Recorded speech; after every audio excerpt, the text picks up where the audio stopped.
Welcome to another episode of My Weird Prompts, an AI-generated podcast featuring the random prompts of Daniel Rosehill as answered by a revolving cast of friendly AI characters. Join us for deep dives into AI, technology, and whatever other random thing Daniel finds fascinating today. Subscribe on Spotify or your favorite podcatcher. Now, today's episode. This episode was generated using artificial intelligence. Please verify facts. Hey, Herman and Corin. So I thought I'd ask you today about a couple of tools that I really love to have in producing this podcast, from which I derive so much entertainment and information lately. As you guys know, a lot of the time when I'm sending in these prompts, I am minding our son, Ezra. It's become kind of a fun activity that when he's sometimes fussing and trying to get to sleep, I'll either send them in and then listen to them. So I'm using my Bluetooth headset for the first time, which is actually pretty helpful because it allows me to be hands-free. Well, that's basically it. And I think it actually gets pretty good audio quality as well. Sometimes I record these prompts 3 or even 4 times. I do a number of takes before sending them in because I have to clarify exactly what I want to ask. And even when I come into it with a pretty clear idea in my head, sometimes I say something stupid or I mispronounce something and I end up doing a V2 or even a V3. I've looked in the production pipeline about doing stuff like automated silence truncation, and it often, like if I kind of pause for thoughts, it often just kind of ends up makes me sound really, really high, really high because I'm like speaking. It sometimes even, I think, somehow it sounds like it's speeding up my voice when you don't hear any pauses between thoughts.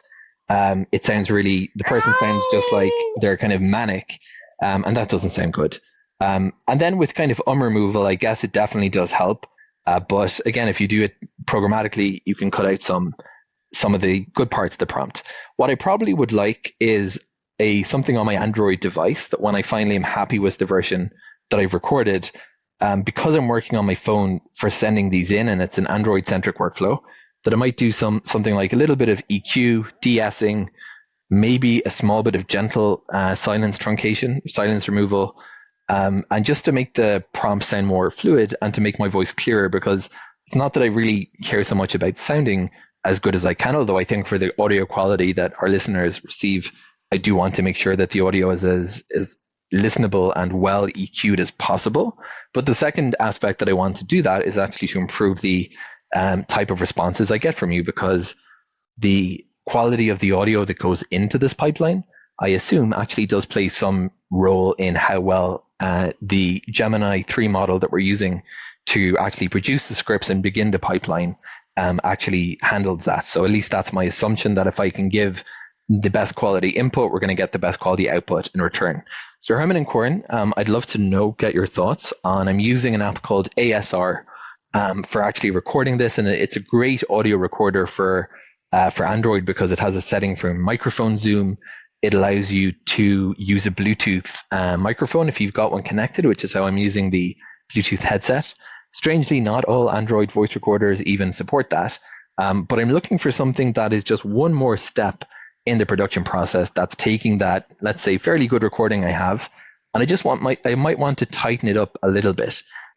Cutting out every single M manually on a computer or a phone is really tedious. So that's where I think if there's anything that can do that, some type of AI would be helpful. Maybe it's not an Android on-device thing at all. Maybe it's a cloud app that I'm looking for.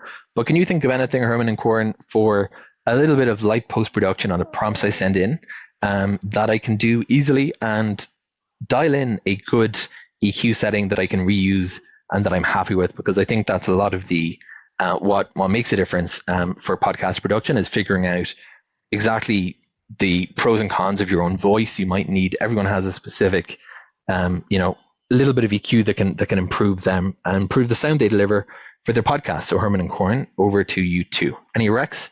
Let me know. Hey everyone, welcome back to My Weird Prompts. We are coming to you from a very sunny Jerusalem today. I am Corn, and I am here with my brother, the man who probably has more audio plugins on his phone than actual contacts. Herman Poppleberry at your service. And you are not wrong, Corn. I actually spent about 3 hours yesterday just testing different compression ratios on a recording of the wind. It is a sickness, I know, but it is a fun one. Well, your obsession is actually going to be very useful today because our housemate Daniel sent us a prompt that is right in your wheelhouse. He has been recording these prompts while watching his son Ezra, which I think is just the coolest way to multitask. But he is using a Bluetooth headset and is starting to get curious about the production pipeline. I loved hearing little Ezra in the background of that prompt. It adds a nice bit of texture, honestly. But Daniel is asking the big questions here. He wants to know about Android-based or cloud-based tools for light audio post-production. Specifically, EQ, de-essing, and that gentle silence removal to tighten things up. And then he hit on the million-dollar question, does better audio input actually lead to better AI responses? It is a fascinating thought. We always talk about prompt engineering in terms of the words we choose, but if the input is audio, does the engineering start at the microphone? It absolutely does. But before we get into the heavy AI theory, let us tackle the practical stuff first. Daniel mentioned he is using an app called ASR for recording. For anyone not familiar, ASR is a fantastic Android app. It stands for Almighty Sound Recorder, and it is a staple for a reason. It gives you a lot of control over formats and bit rates right at the source. But as Daniel noticed, it is mostly a recorder, not a full-blown post-production suite. Right, he's looking for that next step, that little bit of polish before it hits the AI model or the podcast feed. So, Herman, if you were stuck on an Android device and you want to do EQ and de-essing, where do you go? If you want to stay on the device, there are a few heavy hitters. One that has been around forever but is still incredibly solid is WavePad. It looks a bit like a desktop program from the early 2000s, but it is powerful. It has full parametric equalization and noise reduction. But for what Daniel is describing, I actually think he should look at AudioLab. AudioLab. I have seen that one. It has a very modular feel, right? Exactly. It is like a Swiss Army knife for audio on Android. It has a dedicated noise remover, a silence remover, and an equalizer. The silence removal in AudioLab is actually quite customizable, which addresses Daniel's concern about sounding manic. You can set the threshold so it only clips out the true dead air without eating into the natural cadence of your speech. That is the tricky part with automated silence removal. If you set it too aggressively, you lose the breadth of the conversation. It starts to feel like a jump cut YouTube video where the person never inhales. Precisely. And Daniel mentioned that specifically. He said when he tried some automated truncation, it made him sound like he was speaking at a frantic pace. That usually happens because the software is cutting the milliseconds between words, not just the seconds between sentences. You want a tool that lets you define what constitutes silence. Usually, anything under 30 decibels for more than 500 milliseconds is a safe place to start. What about de-essing? That is a pretty specific request. For those who do not know, de-essing is just reducing those harsh sounds or sibilants that can be really piercing, especially on cheaper microphones or Bluetooth headsets. De-essing on a mobile app is actually pretty rare to find as a dedicated high-quality feature. Most mobile equalizers are too broad for it. You really need a dynamic equalizer or a dedicated de-esser that targets the 5 to 8 kHz range only when those frequencies spike. This is where I think Daniel might want to look at the cloud instead of a native Android app. That makes sense. The processing power required to do high-quality, transparent de-essing is actually quite significant if you wanted to look at the waveform in real time. Exactly. And this leads us to what I consider the gold standard for what Daniel is asking for, Auphonic. They have an Android app called Auphonic Edit, but the real magic happens when you send that file to their web service. I remember we used Auphonic back in the early days of the show. It is essentially an AI-powered sound engineer in a box. It really is. You upload your raw file from ASR, and you can tell Auphonic to do everything Daniel mentioned in one go. It has an intelligent leveler that balances the volume so you are not constantly reaching for the knob. It has an auto EQ that identifies problematic frequencies. And most importantly, it has a very sophisticated noise and hum reduction system. Does it handle de-essing? It does. It is part of their filtering algorithm. It looks for sibilants and plosives, those p-pops, and smooths them out without making you sound like you have a lisp. And their silence removal is some of the best in the business because it uses a speech recognition layer to understand where the words are so it does not cut you off mid-thought. That sounds perfect for a workflow where you are recording on the go.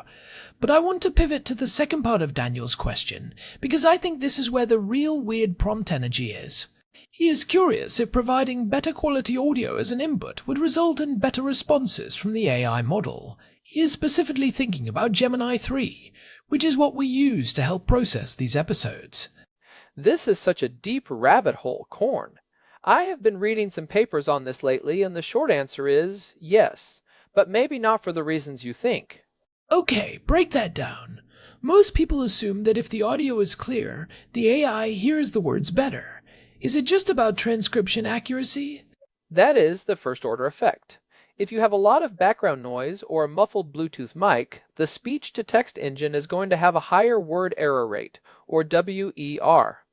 If the word not gets transcribed as now, or if a technical term gets turned into gibberish, the LLM is starting with a flawed premise. It is the classic garbage in, garbage out rule. If the text it receives is messy, its reasoning will be based on that mess. But Gemini 3 is multimodal. It is not just transcribing and then reading. It can actually understand audio directly, right? That is the second order effect, and that is where it gets really interesting. Modern models like Gemini 3 use what we call native multimodal architectures. They are not just looking at a text transcript. They are processing the audio tokens directly. When the audio is high quality, the model has a much higher signal-to-noise ratio in its latent space. Wait, so you were saying the noise in the audio actually creates noise in the AI's internal reasoning? Think of it like this. When an AI processes an audio signal, it is trying to map those sounds to meanings. If the signal is clear, the probability distribution for what you said is very sharp. The model is 99% sure you said post-production. But if there is a baby crying or a lot of Bluetooth compression artifacts, that distribution flattens out. The model might only be 60% sure you said post-production and 40% sure you said something else. So the model is essentially spending some of its cognitive effort, or its attention mechanism, just trying to decipher the input, rather than reasoning about the content. Exactly. This is something a lot of people miss. In a transformer-based architecture, the attention mechanism is finite. If the model has to use its attention layers to disambiguate noisy input, it has less bandwidth left over to make deep connections between the ideas you are presenting. We have seen this in benchmarks where models perform significantly better on complex reasoning tasks when the input is clean versus when it is noisy, even if the meaning is technically still there in both versions. That is an incredible insight. It is almost like talking to a person in a loud bar. I can hear what you are saying, but I am so focused on filtering out the music and the other voices that I am not really processing the nuance of your argument as well as I would in a quiet room. That is a perfect analogy. And there is an even deeper level to this. High-quality audio preserves what we call paralinguistic information. This is the tone, the emphasis, the tiny pauses, and the inflection in your voice. And Gemini 3 actually picks up on that? It does. When Daniel speaks with a certain emphasis on a word like manic, the model perceives that emphasis. If the audio is heavily compressed or noisy, those subtle frequency shifts that convey emotion and intent get washed out. By providing high-quality audio, Daniel is giving the AI more context. He is giving it the vibes as well as the words. And because these models are trained on vast amounts of human interaction, they use that paralinguistic data to inform their tone and the depth of their response. So, if he sounds more professional and clear, the AI might actually respond in a more professional and clear manner, because it is mirroring the quality of the input.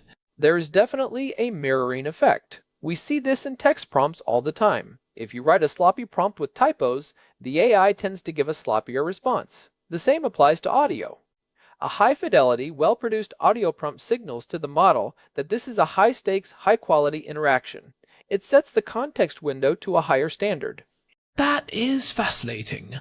So by doing a bit of EQ and noise removal, Daniel isn't just making it easier for us to listen to, he is actually prompt engineering the AI's internal state. Precisely. Now there is one caveat here. You can actually overprocess audio for an AI. Oh really? How so? If you use really aggressive AI noise removal, like some of the early versions of Adobe Podcast Enhance, it can sometimes create these glassy artifacts. It makes the voice sound almost synthetic. To a human, it sounds clean, but to an AI model, those artifacts are weird, non-human frequency patterns that were never in its training data. So you might actually be introducing a new kind of noise that confuses the model even more. Exactly. That is why Daniel's instinct for light post-production is exactly right. You want to remove the distractions, the hum, the long silences, the piercing S sounds, but you want to keep the fundamental character of the voice intact. You want the signal to be pure, not reconstructed. So let us get practical for him. If you were Daniel, and you just finished recording a prompt on your phone while Ezra is finally napping, what is the step-by-step to get this to the ideal state for the AI? Okay, here is the Poppleberry approved workflow. Step 1, keep using ASR. It is a great recorder. Record in a lossless format if you can, like WAV or a high bitrate FLAC. Avoid MP3 at the recording stage if you have the storage space. Why WAV specifically? Because every time you compress to MP3, you are throwing away data. You want the AI to have every single bit of information possible. You can always compress it later for the final podcast, but for the input, you want it raw. Got it. Step 2? Step 2, use a cloud-based processor for the heavy lifting. I would honestly point him toward Adobe Podcast Enhance, but with a warning. They recently released a version 2 that gives you a strength slider. If you set it to 100%, it sounds like a robot. But if you set it to about 40 or 50%, it does this amazing job of removing room echo and background noise while keeping the voice natural. And what about the silence removal? That is step 3. For that, I would actually use Auphonic. You can set up an Auphonic production where it automatically does the leveling, the auto EQ, and the silence truncation. The great thing about Auphonic is that you can set a silence threshold. I would tell Daniel to set it to something conservative. Maybe cut any silence longer than 2 seconds down to 1 second. That keeps the natural flow, but removes the dead air where he is thinking, or Ezra is being particularly cute in a nonverbal way. And that should result in a file that is clean, professional, and carries all that paralinguistic data we talked about. Exactly. It is the perfect balance. It makes the transcription nearly 100% accurate, and it allows the multimodal layers of Gemini 3 to really feel the intent behind the words. I love that we are at a point where feeling the intent is a technical term we can use for a computer program. It really shows how far we have come from the days of simple command line interfaces. It is a brave new world, Korn, and honestly, I think Daniel is ahead of the curve here. Most people are still just typing into a box. But the future of AI interaction is going to be voice first, and understanding the acoustics of prompting is going to be a real skill. The acoustics of prompting. We should trademark that. I will add it to the list right after Herman's high-fidelity hum removal. You know, thinking about this from the listener's perspective, there is also a psychological element. When we listen to Daniel's prompts, if they sound clear and well produced, we are more likely to take the ideas seriously. It creates a sense of authority. I wonder if the AI is essentially trained on that same human bias. Oh, almost certainly. Think about the data these models are trained on. They are trained on professional podcasts, high-quality audiobooks, and well-produced YouTube videos.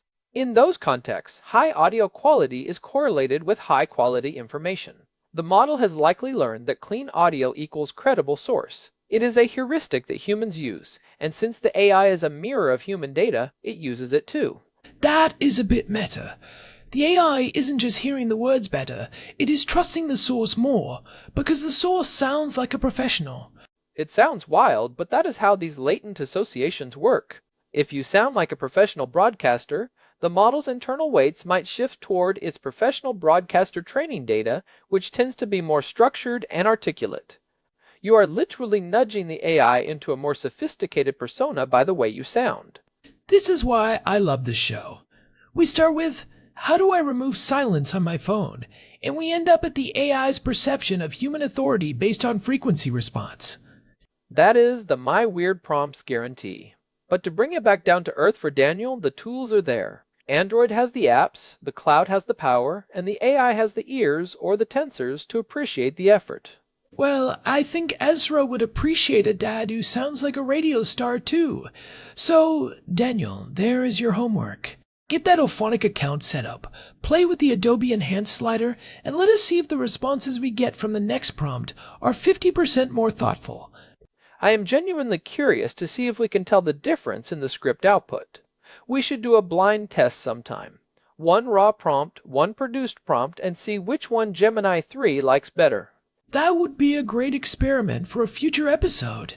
The Battle of the Bitrates. I am in. But for now, I think we have given Daniel enough to chew on. And hopefully, for all the other creators out there recording on their phones, this gives you a bit of a roadmap. You do not need a $10,000 studio to get high-quality AI interactions. You just need a bit of smart processing. Absolutely. And hey, if you are listening to this and you have found some other weird or wonderful ways to use audio with AI, we want to hear about it. Go to myweirdprompts.com and use the contact form, or find us on social media. We are always looking for the next deep dive. And if you have a second, leave us a review on Spotify or Apple Podcasts. It really does help the show grow and helps other people find these weird conversations. Yeah, a quick rating makes a huge difference. We really appreciate all of you who have been with us for the last 500 plus episodes. It has been a wild ride. 587 episodes, corn. Not that I am counting. Of course you are counting, Herman Poppleberry. Of course you are. Guilty as charged. All right, I think that is a wrap for today. Thanks for listening to My Weird Prompts. You can find all our past episodes and the RSS feed at myweirdprompts.com. Stay curious, keep prompting, and maybe give your audio a little EQ love this week. See you next time. Goodbye, everyone. This episode was generated using Gemini Flash 3. Text-to-speech engine was Chatterbox Turbo. Thanks for listening to another episode of My Weird Prompts, an AI-generated podcast featuring Daniel Rosehill's AI prompts, as answered by a revolving cast of friendly AI characters including me, Cornelius the Sloth. Subscribe on Spotify or visit myweirdprompts.com.